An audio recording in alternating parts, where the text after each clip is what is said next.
Hi, everyone. Thank you for joining us tonight for our public information session on Fairfax County's electric vehicle readiness strategy. Before we get started, I want to share a few notes. This meeting is being recorded, and if you want to watch it later or share it, you will be able to find it on the Engage Fairfax County website. All microphones are muted, so if you have a question, please use the Q&A box. If you are logged in with a fairfaxcounty.gov email address, you may not be able to see the Q&A box. So if you cannot see Q&A, you can try logging out and joining the meeting without a login, or you can submit questions or comments at our Engage Fairfax County site. So tonight we'll be reviewing the EV readiness strategy and using the final 20 minutes to answer any questions, including some questions and comments we received before the meeting. You will be able to have Spanish captions if necessary.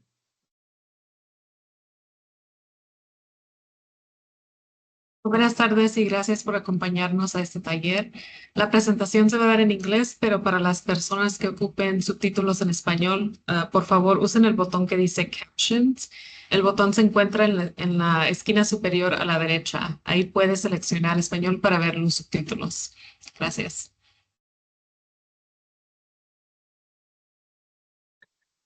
Thank you. Now I'm going to go through some introductions. My name is Julie Gurney. I am with Fairfax County's Office of Environmental and Energy Coordination. Also presenting today are Aaron Cherry and Brendan Connolly from AECOM and Katia Gregorians from Epstein Creative Group. Fairfax County Department of Vehicle Services has also been involved in the creation of this strategy. So tonight you can see we're going to be giving an overview of the strategy and then opening up time at the end for some questions. We want to use our time tonight to share with you an overview of the EV readiness strategy, including the background, development process, and our steps moving forward for both Fairfax County's fleet transition and community EV adoption. This presentation will be an overview of the full strategy, and if you want more details, the full plan draft is available for review on our Engage Fairfax County site.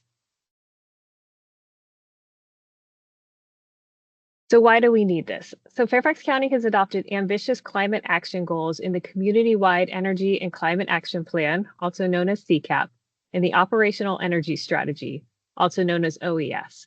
When it comes to reducing emissions from vehicles, these plans call for 15% of light-duty vehicles to be battery electric vehicles or plug-in hybrids by 2030, and for county buses and fleet vehicles to be electric or non-carbon emitting by 2035. So this strategy will help the county take steps towards these goals while benefiting all residents of Fairfax County, not just EV drivers.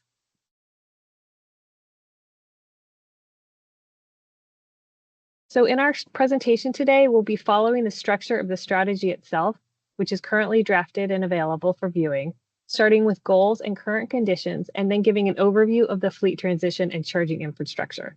Then we will move on to the community EV readiness and funding strategies. I'm going to start with chapter 1. So before we started work on this strategy, Fairfax County was already working on efforts to increase EV use in the community and the fleet.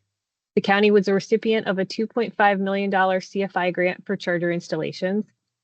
We were also part of the Regional Electric Vehicle Infrastructure Implementation Strategy that was developed to support jurisdictions in the DC metro area with EV charging station development. We've also been supporting communities with the installation of charging infrastructure in condo and townhouse communities with our Charge Up Fairfax program, which offers communities both technical and financial assistance to install level 2 chargers. This year, our program has opened up to other community organizations and nonprofits. And starting in 2022, the county began piloting a program to introduce electric vehicles into the fleet, including sedans and even a refuse truck. By 2027, the fleet will have 93 electric vehicles, accounting for about 3% of the fleet. So now I'm going to turn it over to Aaron and Brendan to walk you through the key findings of the strategy. Great, thank you, Julie. Okay, so just walking through where we are in this process, we are nearing the end of the strategy development journey. So for some context, we started this process the end of last year with an existing conditions assessment to set a baseline for the work and understand what initiatives already existed within the county. In the new year, we then began forecasting the future needs and engaging local community members and internal county stakeholders. So thank you to any of you that were involved in that process. The summary of all these findings and engagements is what you're now seeing in the first public draft of the strategy, which is now available online. So a quick 101 moment. There are two primary types of EVs, plug-in hybrid electric vehicles and battery electric vehicles. Plug-ins have both batteries and internal combustion engines. So plug-ins have significantly smaller ranges, but they have that internal combustion engine as a backup. Both of these technologies result in less fuel and maintenance costs and contribute to reducing emissions and improving the air quality in the community. For those of you that aren't aware, the Fairfax County website has a lot of great resources and Q&As to learn more about EVs. Website is shown here on the screen. Okay, so now that we've defined some of those acronyms, let's jump into some of the numbers. So 70% of EVs were battery electric in 2023 compared to 54% in 2016. So we're seeing potentially an increase in confidence and willingness to buy a fully battery-powered vehicle with no internal combustion engine. In 2023, EV adoption increased 56% in the county. For some context on that number, EV adoption in California increased 33% in the same year. So the county's adoption we are seeing exceeds both state and national levels. As not to discount, there's still a substantial journey ahead from the 3.35% in 2023 to the CCAP goal of 15% by 2030. The goal of this strategy is to make sure the county is prepared for the current and continued growth. And then interestingly enough, the total count of light-duty vehicle registrations in the county has been slowly declining since 2016, despite continued population growth. Okay, next we looked at what the existing public charging network looked like. Public chargers are currently concentrated in areas of employment density, population density, transportation corridors, and urban centers. So charging density is experiencing predictable trends, and we'll go into this in more detail in Chapter 3 about where there's still opportunity for growth, and Brendan will speak to that shortly. In summary, Chapter 1 establishes where the county is now on its electrification journey and where there are still gaps and room for improvement. That brings us to Chapter 2, the municipal fleet transition. So in parallel to the community EV readiness planning, the county is also planning for the transition of its municipal fleet to electric. The county's municipal fleet is currently comprised of almost 3,000 vehicles reporting to hundreds of locations across the county and performing the duties of over 80 user groups. As Julie mentioned, by the time purchasing plans are complete at the end of FY27, 3% of the fleet will be battery electric. So many of you might be wondering, how is this relevant to me as a community member? There are a lot of co-benefits to the community from the transition of the fleet, whether it's less internal combustion engines passing through your local neighborhoods, reducing emissions and improving local air quality, more opportunities to potentially share chargers with the public and employees, and lower fueling costs. The county's fleet currently drives 27.5 million miles annually, releasing almost 34,000 tons of carbon emissions. The full transition of the fleet will undoubtedly be difficult. The county has many vehicles with unique operations, requirements, and emergency capabilities. More EV options will need to enter the market, charging infrastructure would need to be substantially built out, and maintenance training will need to be further developed. In summary, Chapter 2 focuses on potential pathways for the county's municipal fleet transition and the charging infrastructure that would be required to support it. This planning exercise provides a clear picture of what exactly would be required to meet the county's goals. which vehicles are ready for electrification, and what investments would be needed to support charging. With that, I'm going to pass it over to Brendan Connolly, who is going to speak to the findings in chapters 3 and 4. Thanks, Erin. Chapter 3 of the plan includes details on forecasting EV adoption and charging needs. For the presentation today, we're going to focus on how we identified prioritize charging locations for future chargers to be deployed. There are two primary types of EV chargers. You can think of these similar as slow and fast chargers for your phone. Level 2 chargers are lower power, roughly equivalent to the same power output as a clothes dryer, which means that they're cheaper and can take up to 8 hours to fully recharge an EV. Due to the longer recharge time, these chargers are more appropriate at locations where a driver will be parked for numerous hours. Example locations include community centers, parks, apartment buildings and homes, and libraries. Level 3 chargers, or direct current fast chargers, you'll hear us use the term DCFC, are higher power, roughly equivalent to 15 residential air conditioning units, so a substantial amount of power. These chargers are expensive and do result in some considerations to properly manage constraint on the electric grid. They can recharge an EV in under an hour, which is great, and that's ideal. Adequate locations to site these chargers where rapid charging would be needed, such as grocery stores and shopping centers. The key message is that there are pros and cons of each charging option, and both technologies are going to be playing an important role in developing an efficient charging network moving forward. As part of this plan, we did want to acknowledge that EV adoption is typically limited to more wealthy residents. Primary barriers for low-income residents are the high upfront cost of an electric vehicle itself, the limited home charging options if you're renting or living in a multifamily residence. I note that that barrier is also relevant for wealthy residents, not just low-income housing, and then also reduced access to financing options. That being said, in Fairfax County, low-income residents are more likely actually to live near a public charger. However, we believe that this is largely due to general trends in zoning and charger siting, not necessarily intentional charging access for these communities. So what this plan aims to achieve is providing more efficient charging access for all Fairfax County residents. Our approach for charging infrastructure deployment is through two complementary tactics, is what we've been calling them. The first is an equitable charging network tactic to provide level 2 charging access in underserved communities. These will be predominantly at county sites, such as libraries, parks, and community centers. The second is to provide an efficient fast charging network by filling in current gaps or charging deserts of DC fast charging network through public-private partnerships.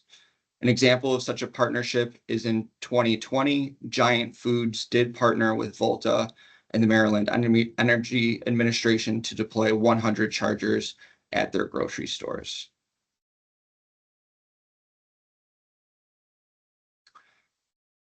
So to support in identifying prioritized charging locations, we did hold numerous engagement sessions, including a live mapping exercise with over 25 community stakeholders that provided recommended charging locations. The results from that mapping exercise you can see is on the image on the left. Additionally, we did hold 2 community or advisory committee meetings with over 50 attendees, and that contained 12 Fairfax County departments.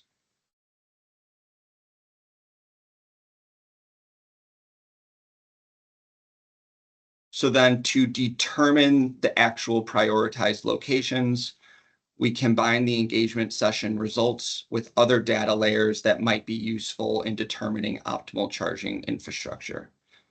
That includes travel data, such as origin destination, EV registration data, population information, multifamily housing locations, and then vulnerable community designations.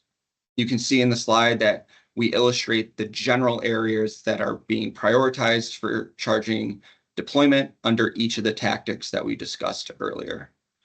I note that these prioritized areas doesn't mean that we'd be only looking to support charging infrastructure in the county, but where are the near-term focus areas for supported deployment. In the plan, we do provide specific intersection recommendations that should be considered. So this slide shows the level 2 equity tactic and locations and zoomed in on the Centerville region. And so you can see that many locations, as we mentioned earlier, are those community centers, parks, and libraries. On this slide, we show the level 3 fast charging tactic zoomed into the Lorton region. Locations are predominantly near major traffic corridors and highways. I note that we'd also designated locations where there's existing gas stations that could accommodate chargers in the future. Just to summarize Chapter 3, that is an initiative to identify where the county can support and provide charging infrastructure, both on their own and in combination with the private sector, to deploy a network that is suitable, efficient, and effective for the residents. Moving on to Chapter 4, which focuses on the strategies that support general EV readiness across the county. Our strategy framework approach began by identifying 3 key goals to achieve in the region, and we'll share what those specific goals are on the next slide. But under each goal, we did provide specific strategies that support that goal. And then under each strategy, there are details or initiative steps that the county can pursue to implement the strategy and thus achieve the goals. So the 3 goals for the readiness plan are: 1, reaching that 15% EV registrations by 2030, aligning with the CPAC goal that Julie presented earlier on. Goal number 2 is to provide an equitable EV charging network, targeting a proportionate number of EV registrations and charging stations in vulnerable communities compared to the population of those communities, of the overall community members. Goal number 3 then is to provide an efficient fast charging network, targeting a DCFC port within 2 miles of all residents.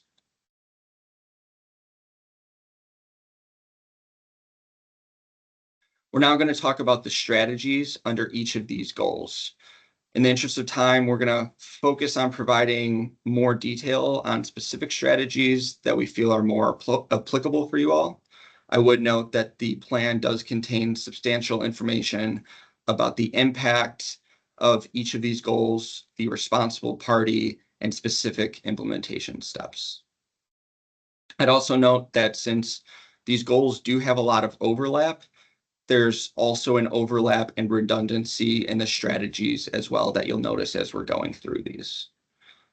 So for goal number 1, our strategies are: first, to track the number of registered EVs in Fairfax County.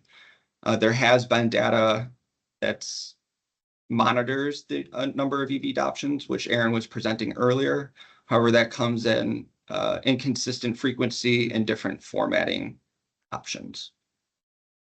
Strategy number 2 is to develop a robust public charging infrastructure network so EV drivers can feel confident that they can charge when they need to. The county's specific role for this strategy is to verify the prioritized locations at the county-owned sites that we presented earlier, and then determine partnerships to install, operate, and manage that charging infrastructure. One potential option is to understand those models through requests for information or requests for proposals from different charger providers or the electric utility.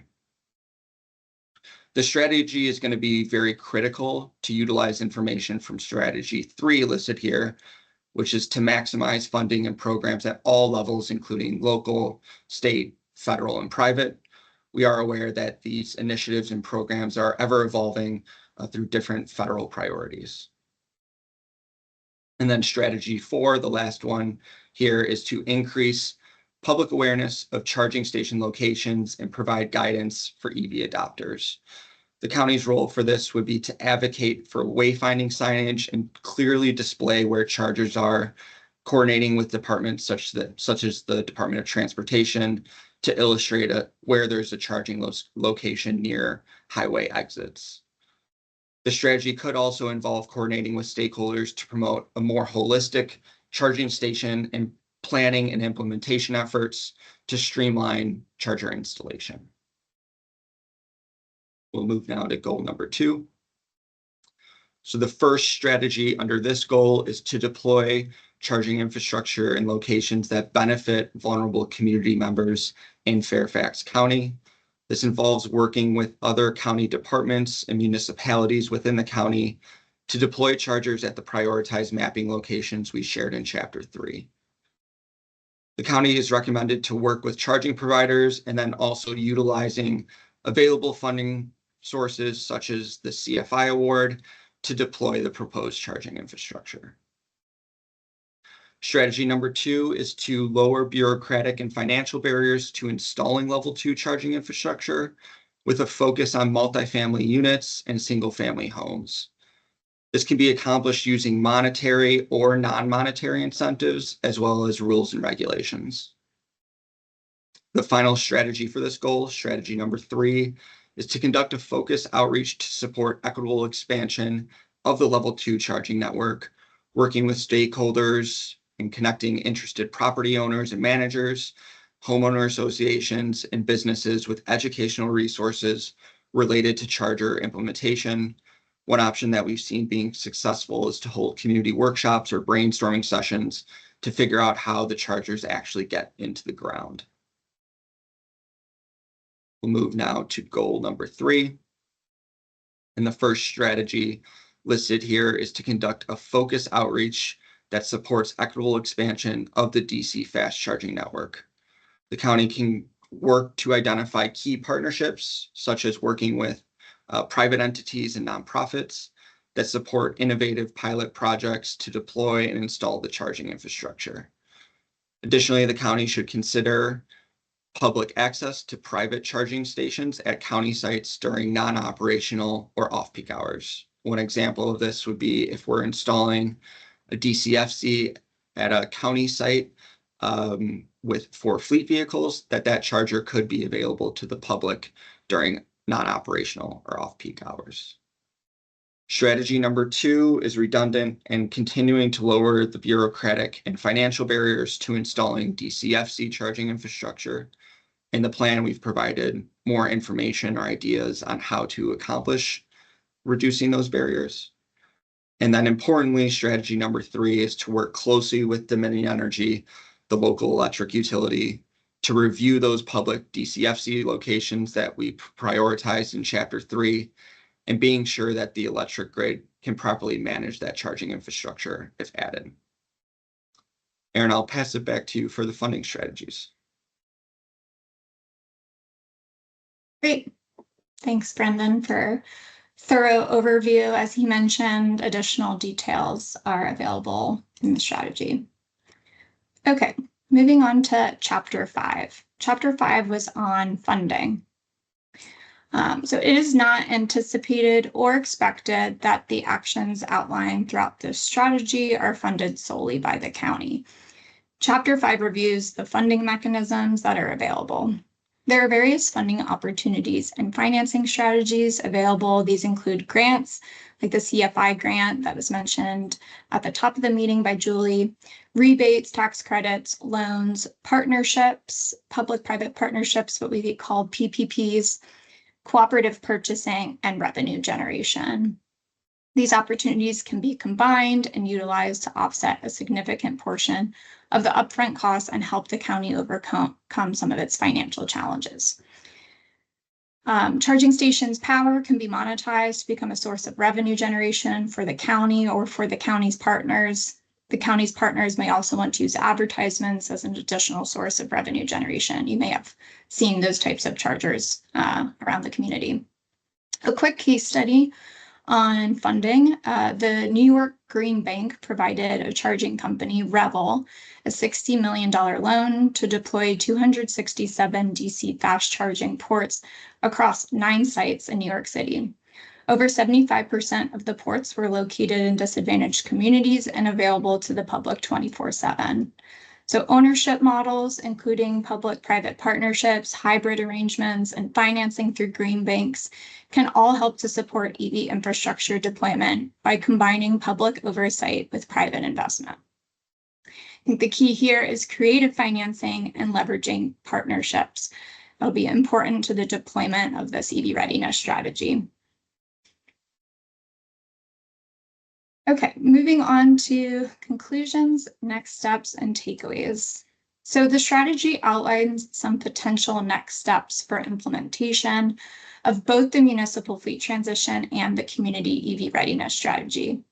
These include developing relationships for public-private partnerships, installing the CFI grant chargers, and continuing to track EV adoption in the community. You can see a full list of next steps in the strategy. Adaptive management is important to intentional implementation of the strategy. So what does that really mean in practice? That means piloting new EVs before purchasing them in bulk, setting goals for new initiatives, and revisiting performance regularly, not being afraid to course correct when strategies or vehicles aren't working for the county. So this diagram shows an example of how adaptive management can be used to implement the strategy.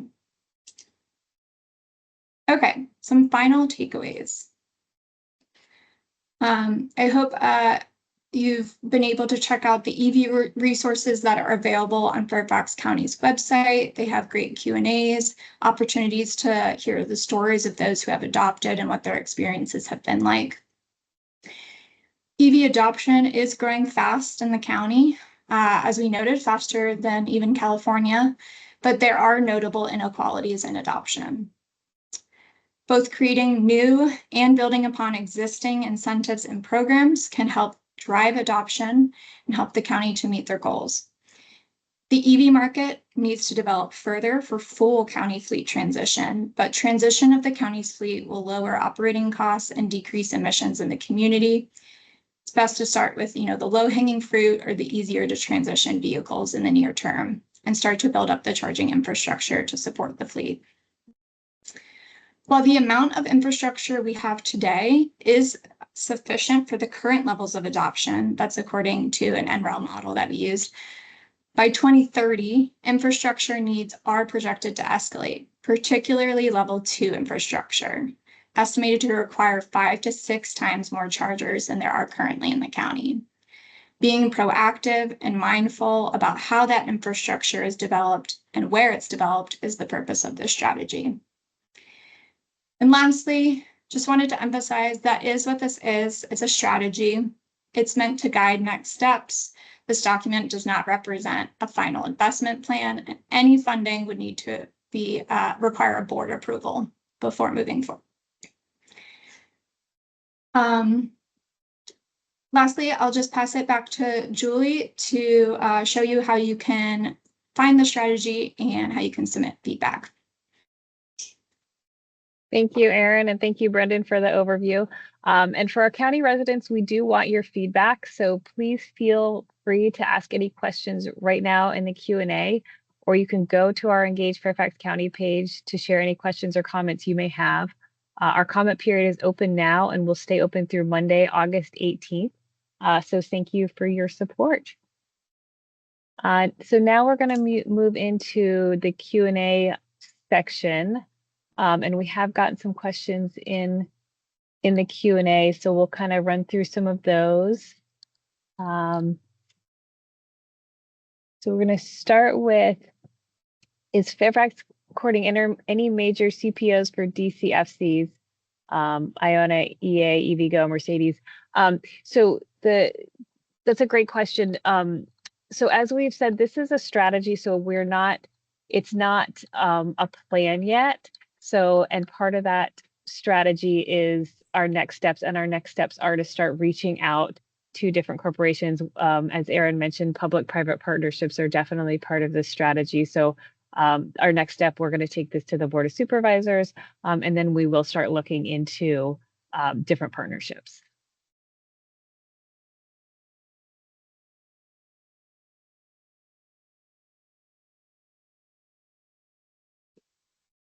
Great. Let's see what our next question was. Someone noted that we had pulled a 2023 baseline instead of 2024. Brendan, can you speak to that and why we weren't able to get last year's data? Yeah, sure. And so the data that we're pulling from is from MWCOG and DTA, or the Tax Administration. So first of all, MWCOG does provide data only every 3 or 4 years, and there's definitely some lag time. Typically takes roughly till the October of the subsequent year to get data from the previous year. That's largely due to making sure that you're properly reviewing the registration data and sharing accurate insights out. So it does take some time. As mentioned, one of the strategies is to more rapidly and more efficiently gather that data so it can be tracked moving into the future. Thanks, Brendan. Julie, there was a question about how this strategy has accounted for, been affected by new administration direction. Yep, that's a good question. We are, as a county, we are monitoring federal government. We're monitoring the different grants and tax breaks, and we are continuing to move towards our goals in both CCAP and OES. Thanks. There's a question about if cost estimates have been done for the fleet transition, including overall budget, financing, ROI, etc. I would recommend that you check out Chapter 2 of the plan. There's some more detail there on the cost of the transition. You'll note that the primary cost to transition is really the installation of the charging infrastructure required to support the fleet. Whereas the vehicles eventually have a payback because of lower maintenance and operating costs, the charging stations don't have a payback in that manner. You do need to, of course, pay for the charging and the maintenance of those chargers as well. So recommend you check out Chapter 2 for more information.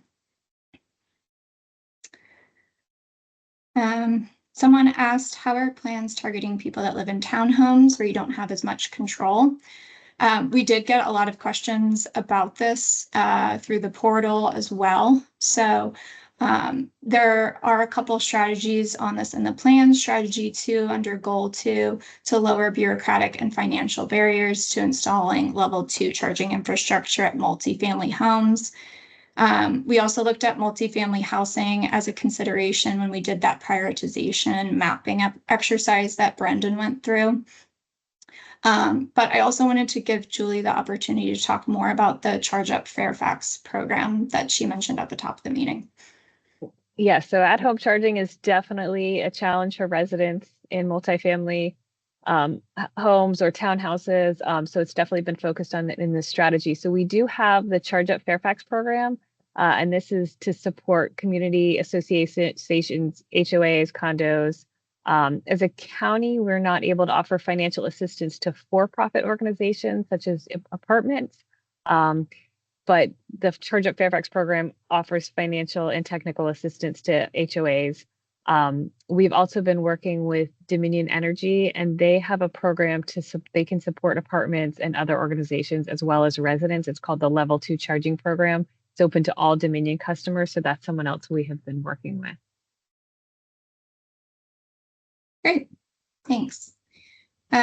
We had a question regarding, so I had mentioned revenue generation as a funding mechanism. So just a question pointing out that, of course, the cost of electricity, maintenance, and equipment installation has to be taken into account. So it's not immediate payback or revenue generation from that perspective. And they were just kind of wondering how prices are determined and where that money would go. We do have a section in the report on ownership models. So those are the different models that could be used to determine who's maintaining the infrastructure, who owns it, and who gets that revenue at the end of the day. Brendan, do you have anything else to add on the different ownership models? No, I don't think so on my end, Erin. Thanks. Okay, there's a question about forward-looking strategies or innovation. So I did also see there were some questions through the portal about vehicle to grid and smart charging and reducing the impact on the grid. So those are all great innovative ways, bidirectional charging, for example, to ensure that the transition had lessen the impact on the grid. So we didn't get too much into the grid impact in this strategy. This that would require more of a grid impact assessment. But there are a lot of innovative things that can be done. Vehicle to grid charging, for example, allows the EVs to act as a power source that can help with grid reliability because they can then push the energy back into the grid from the EV. And actually, Dominion Energy is currently promoting an electric school bus adoption program. And basically, the schools receive funds from EPA's Clean School Bus program. And then Dominion assists them with getting fast charging set up and helping them maintain their chargers. But as part of that agreement, they require that the school buses are vehicle to grid capable. And they've been using that data to better understand those capabilities, refine their assumptions around those capabilities and constraints, and that's going to help them be able to leverage vehicle to grid more in the future.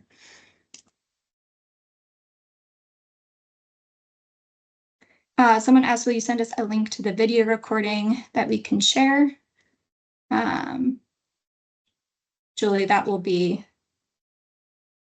so it put on will the be website. Yep, it will be posted on the Engage Fairfax County website. A link to it will be posted there in the next couple of days. Thanks.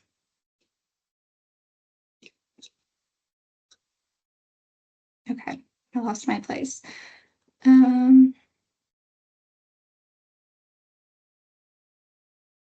Someone said level 2 chargers are best deployed where people live so they can charge overnight. What is the strategy to get chargers deployed in shared parking areas? Brenda, do you want to speak to that one? Yeah, sure. And I think that builds off of the Charge Up program and kind of the offerings there. But as part of our analysis, we did look at the mapping exercise of where there are multifamily unit housing and some of the lots that are nearby those stations. Building off of that, the strategies do provide recommendations on actions such as developing a building code in collaboration or developing reach codes so new multifamily unit housing could have charging infrastructure in the future. But again, would need to make sure that it's in adherence with the state building code. Thanks, Brendan. Julie, we had a question about how this strategy works with other government efforts, such as home development, park development. They're kind of wondering if there could be coordination for EV charger deployment in areas that are still emerging. So I'm trying to see. So I think one of the answers to that question, and this was something that was commented on before, is as a county, we cannot enact building codes that are not explicitly authorized by the Virginia General Assembly. So we can't, as a county, tell companies that are building that they have to install chargers. So the Board of Supervisors develops a legislative program annually, and our office is advocating for EV and EV charging incentives, if that answers the question. We are working with other jurisdictions. We've been in contact with other jurisdictions. We were part of the Readiness Strategy. So we are keeping in touch with other local governments. Great. I think that does answer a few questions in here. But yeah, the county is restricted in what it can do. So you'll note in the strategy, several of the recommendations are to pursue things at the state level. And that's why. Okay. Someone asks, do we have insight for multifamily community adoption rate? That's really interesting and would be really interesting statistic to try to calculate and continue to track over time. Brendan, do you have anything to add to that? Yeah, I can add on. So in terms of the data that we do receive, it's by the zip code level. So sometimes it's hard to directly determine how many residents in multifamily units are actually purchasing a vehicle. There's also some data sensitivity on obtaining more granular information, such as the specific address. Typically, that data is not shared once it gets down to that level of granularity. Now, one workaround or one interesting aspect is gathering data on private level 2 charging infrastructure at multifamily unit residences, which Fairfax County is doing. And so that can provide some insight into how popular EVs are at these multifamily communities.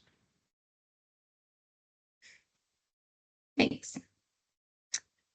Someone asks, is smart vehicle to grid being planned to allow smart energy storage solutions? So I did speak a bit to vehicle to grid, but wanted to note the energy storage note. You know, the benefit of energy storage is that you not only have potentially it connected to on-site generation, but it provides a point of resilience. So that's definitely something that will be considered where the goals can meet together: resilience, mitigating peak demand, and also providing clean energy. Julie, anything to add to that on energy storage solutions? No, I don't have anything to add to that.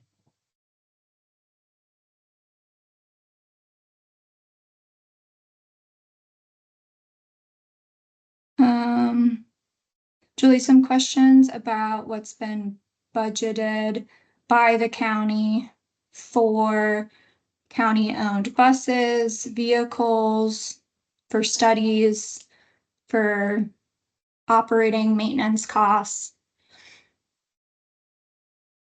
So we are working separately from Fairfax County Public Schools and from the Fairfax Connector. So I can't speak to buses or schools at all.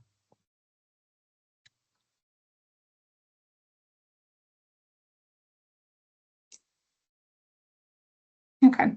They do have their own plans in place and are working towards them. And I believe the website has good information on that. Someone had a follow-up question to the earlier conversation on revenue generation. Basically, if the county is partnering with a private operator, really what would stop them from charging extreme amounts for the energy? Julie or Brendan?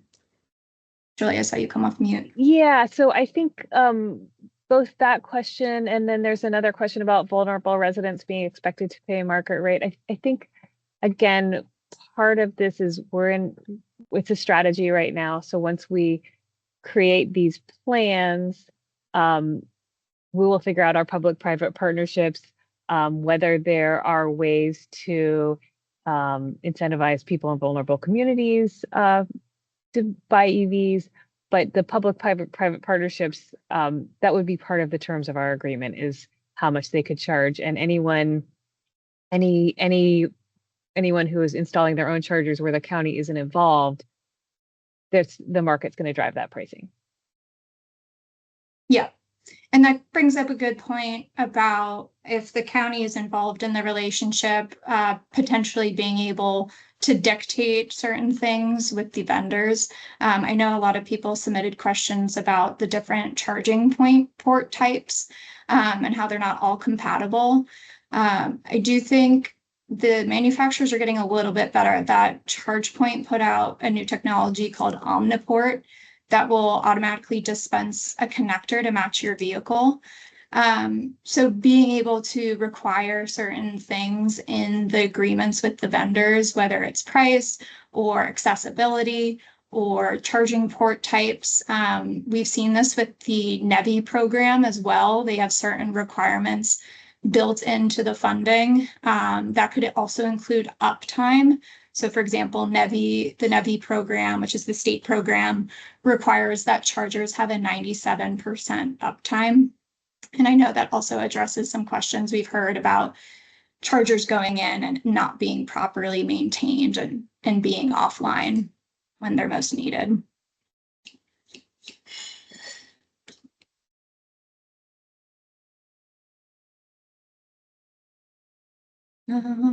Okay.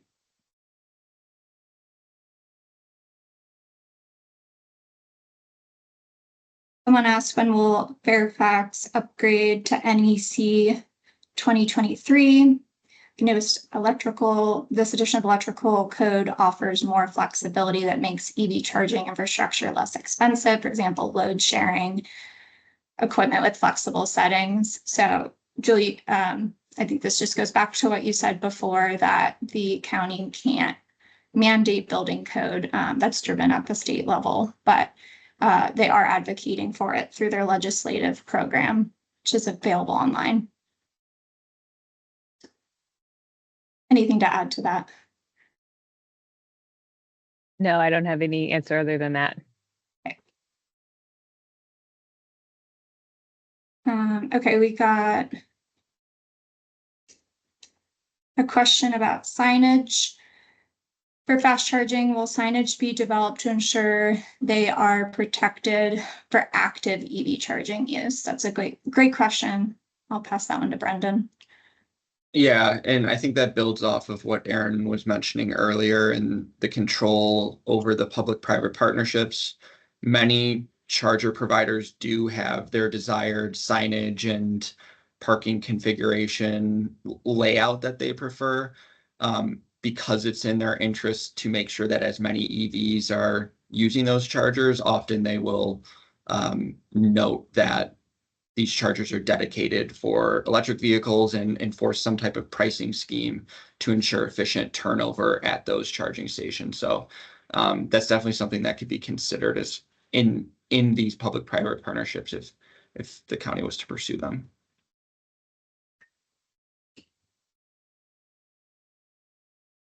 Okay. I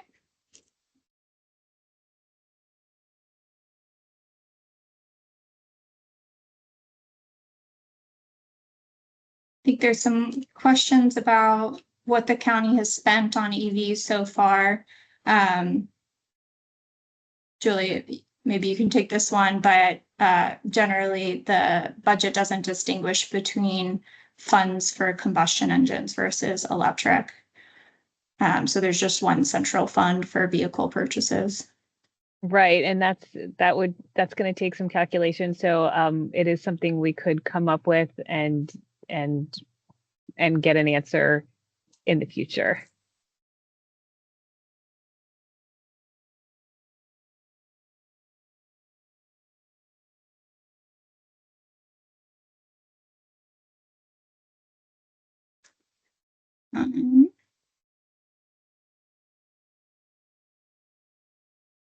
Just scrolling to see if I missed any.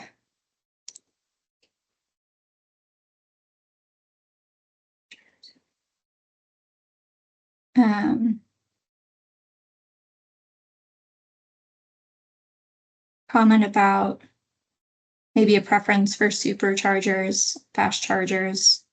I think we definitely recognize fast chargers are the easiest for the user because it allows you to charge on the go very quickly. But as you'll see in the plan or in the strategy, there's significantly higher upfront costs. There's higher power demand, which can require electrical upgrades. So I think what Brendan was showing with our two kind of tactics or two different lenses is that there really is kind of a time and a place for both fast charging and level 2.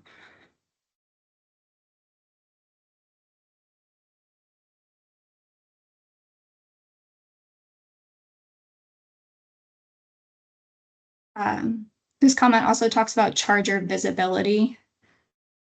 So chargers not, being hidden behind buildings, difficult to find. Brendan, do you want to speak to that?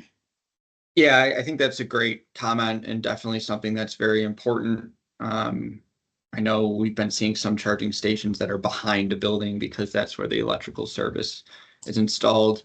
At county sites, we would definitely want to be reviewing and determining which public charging location is most suitable, making sure that they're visible. So that will definitely be a next step in doing a more thorough review of these individual sites. On the public-private DC fast charger end, again, these charger providers, their business is to make money and make sure that as many vehicles are traveling and utilizing the charger. So their top priority is identifying a location that is easily going to be seen from the street and be utilized.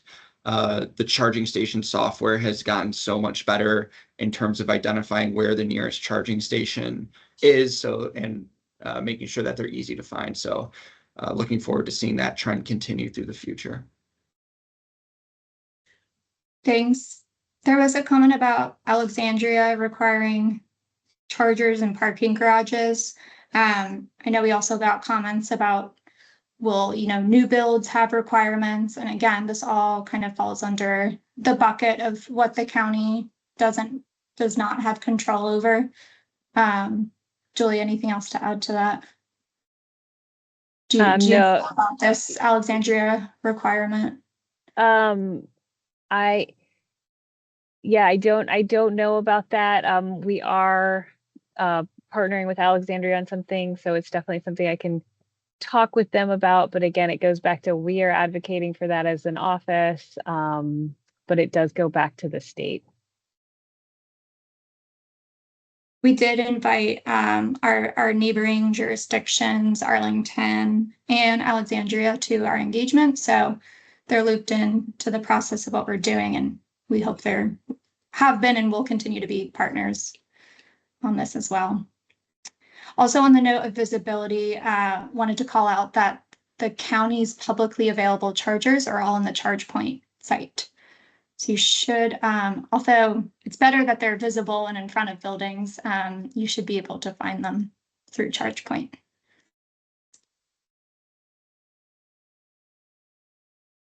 Okay. Someone noted that charging at places of employment is an effective approach. I think that's a great point. If you're not able to get charging at home, the next best option is your place of employment. So you're probably going to be there for a long dwell time. You can get full charge on a level 2 charger over your 8-hour workday. So we definitely looked at centers of employment. During our analysis, we looked at job density to help us prioritize areas. Brendan, anything to add to that? Nothing on my end.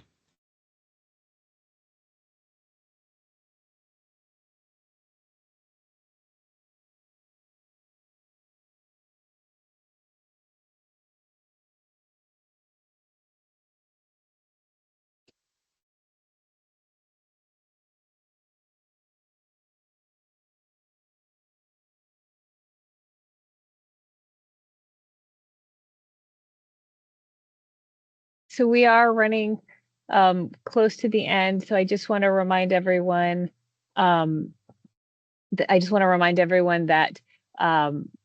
the public comment period is still open. We are going to take all of the comments and questions that we've gotten today and include them. I'm looking at a couple notes here. Just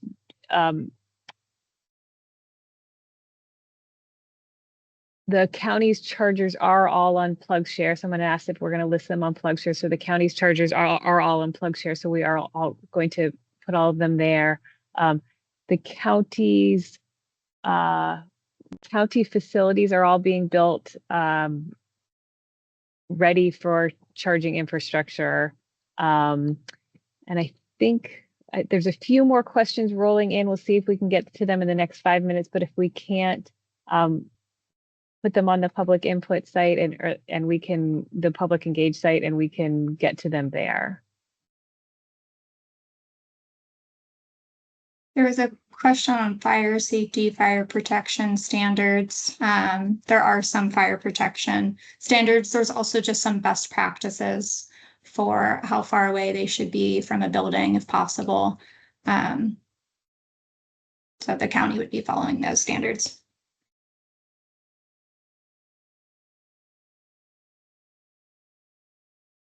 Someone mentioned that they got their charger 60% off on a Black Friday sale. I love it.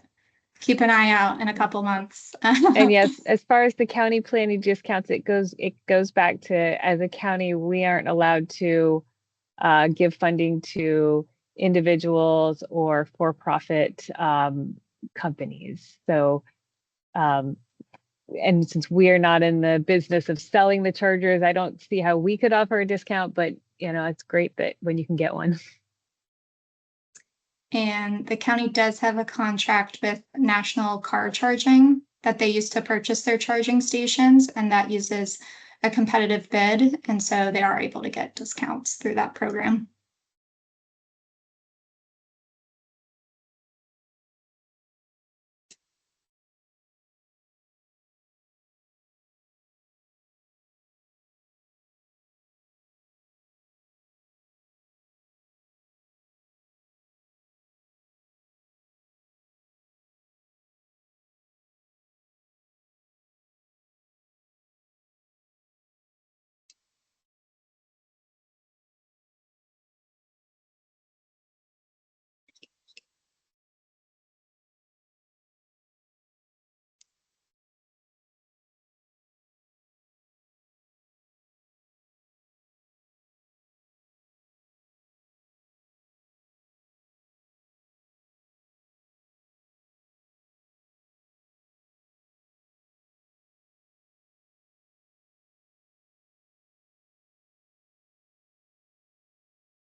I think we have gotten through all of your questions, and really appreciate everyone who joined us tonight. And again, check out our Engage site. And actually, Erin, do you want to go back to that page that's up? So you can use this QR code to get to the Engage Fairfax County site, or you can just look up Engage Fairfax County and you will find the EV Readiness Strategy on there. And all of this is going to be included as we complete the plan. So thank you everyone for coming. Thanks so much. Appreciate everyone's time on a Wednesday evening.